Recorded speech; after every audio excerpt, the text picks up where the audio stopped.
Okay, so I'm being helpful to my parents while they're at church by weeding, and this is my least favorite chore. Why I just jumped is because earlier, like right before I decided to make this video, a very small black widow crawled on my beach towel. So I'm on high alert. So then there's lots of black widows. I've been going out into the barn. Let me see if I can change. Ah, there you go, the camera. And so going out in the barn, and there's a lot of black widows at night, and so dealing with that. And I didn't feel good about spraying the black widows with the poison. However, we did it, and guess what, there's not black widows there anymore. So though I'd love to find better methods, I actually found some cool methods for my chicks. We got baby chicks. They're like almost a month old, and so they're out in the barn over there. And so they where's they going? Oh, so I used this really cool product called Diatomaceous Earth, and it worked immediately for the fleas and have not had a problem. So anyways, that was a little welcome. And so I am weeding, and here's some ahas. One, grass. Grr. I was comparing this to thoughts and like positive and negative thoughts, and that was hard, and it didn't even get all of the roots. These are, yeah, difficult. So there's tools that you can use, and just like you're thinking and having different thoughts in there, you can weed. And it's about going to, and I can feel it. I can feel when I do not get the source of the bad thought or the negative thought, whatever the self-talk might be.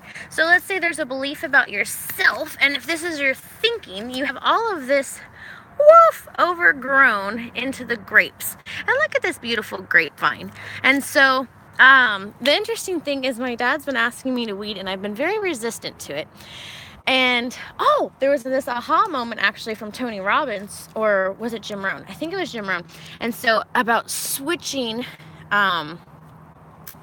your thought, and it basically, sorry, it is a psi one. And so this one, actually it was the latest podcast from them, which was excellent. And so with that, they were talking about switch. You can literally have every single thought be a positive thought, and it's about training yourself. And how cool is that? And not only that, he said it's possible. So that idea that it's possible to have every single thought of yours be a positive thought, like what a glorious experience. So thank you, that resonated, and it just hit, and I didn't really realize how it was hitting until I knew I was having this aha moment about gardening. So there you go. So how can I turn this weeding into positive? Well, I got the idea to do this live video, and how can I change this to positive? Let's see. That's what I was gonna say. Is so my dad made the announcement after asking me to weed for a while that these weeds are taking the nutrients for the grapes. And as soon as he said that, it was like, there's my reason and my motive to help weed, because look at this beautiful grapevine, and I really need to get some negativity and some nutrient suckers. So how many things in your own life, let's see, it's just the top.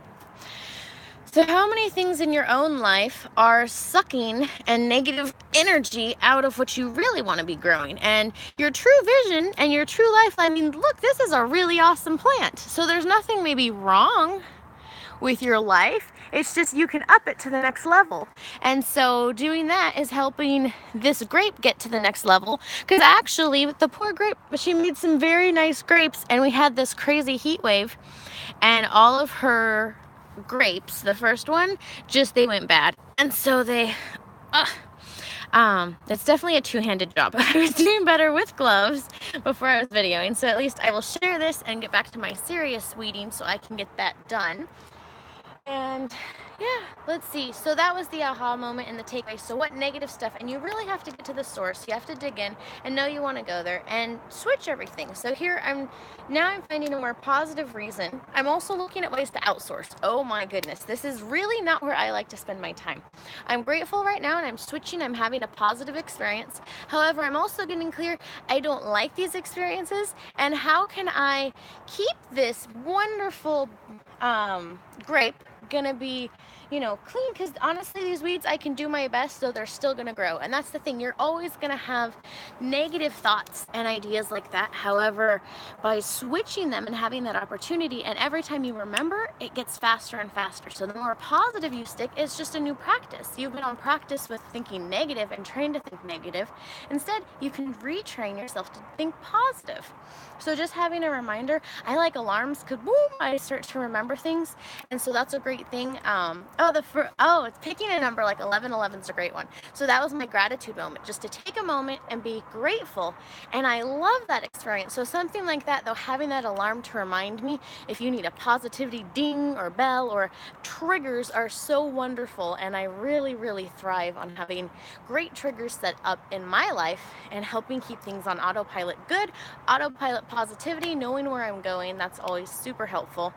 And with this one, I can very clearly see my positive, or should I say my end result, my perfect end result. In this case, I see it beautifully weeded, that you can see the nice earth.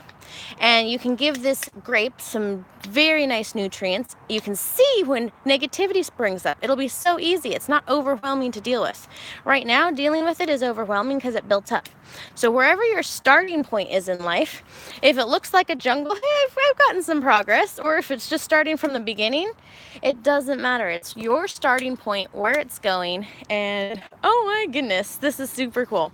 So I'm learning to be grateful at every moment, and this definitely gives me experience doing that. So let's see, and how to autopilot this, I will be seriously looking at how to create, not putting it back on my parents, because I think the great thing is to look at outsourcing. So how can we provide a win-win with a gardener or something like that? My mom thought of a really cool thing, is offering this amazing property as someone's canvas. Yeah, I got it right. Canvas for planting really cool things, and people love to garden. So me, I like to enjoy and eat what's in the garden. I really don't like to maintain it. So getting clear on that, though, finding win-wins, helping out as needed, and pitching in. And it also sees, wow, I can appreciate having someone to do this, and be grateful for them and treat them amazing. And it's not just a gardener or something like that. It's like, wow, gardening is a beautiful science. This is how we create awesome things, and look at this beautiful nature. So here's the whole thing. Oh, I love sunsets. And I love this piece of property in Los Angeles because we can get sunsets from the backyard every night from the hot tub, which is why I'm in my swimsuit, because that's where we're going. And let's see. So here's the grapes that I'm working on. And we have more grapes and raspberries along the back, and blackberries. And these are pomegranate trees, one for each grandchild. And these trees are doing amazing. And my dad has kept the family recipe alive, making pomegranate jelly. So, oh, you know what? I think that's going to be in my future, to make some amazing pomegranate jelly from you. Thank you for thriving. The other thing is, like, wow, it's a lot of effort to garden and take care of things and water things. Sprinklers are amazing. So, like, my mom has her favorite hose heads. Though, here's an invention that we need. So see, this is what business is finding a need and fill it. That's a need that we have, is good sunshades. So she has these hoses that she really likes, and these nozzles, and they're really good. However, she noticed because of the 100-degree plus heat directly overhead, that it was making the nozzles not last as well. So now she covers them, though, we have all of these plant covers that you see over there for those hot plants. And sure enough, oh look, there's a hummingbird at the hummingbird feeder. Ooh.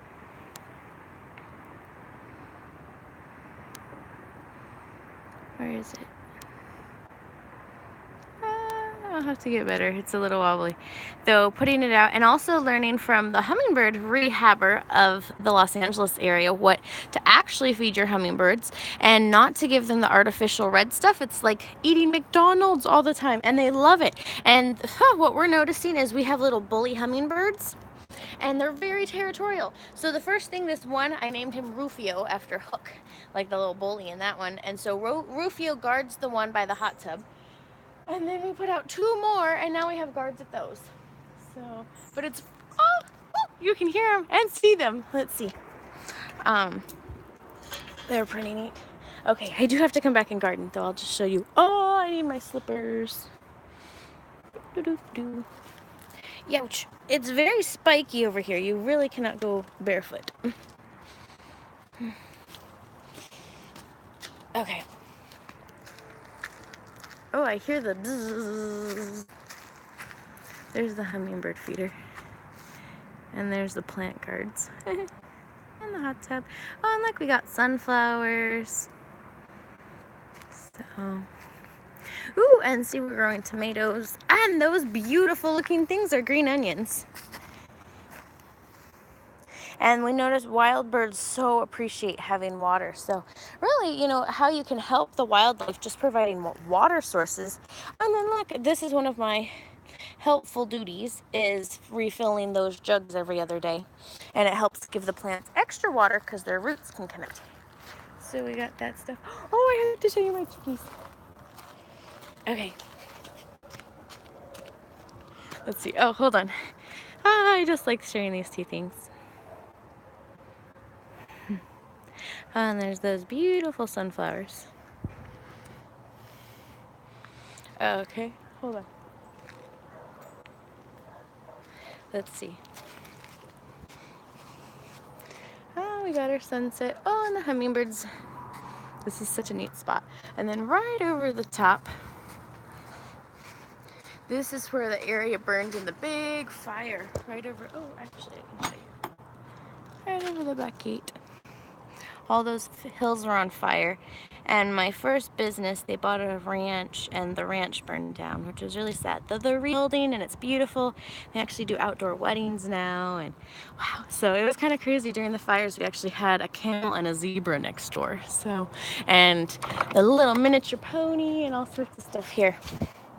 So now, just build a chicken coop. Hi, little ones.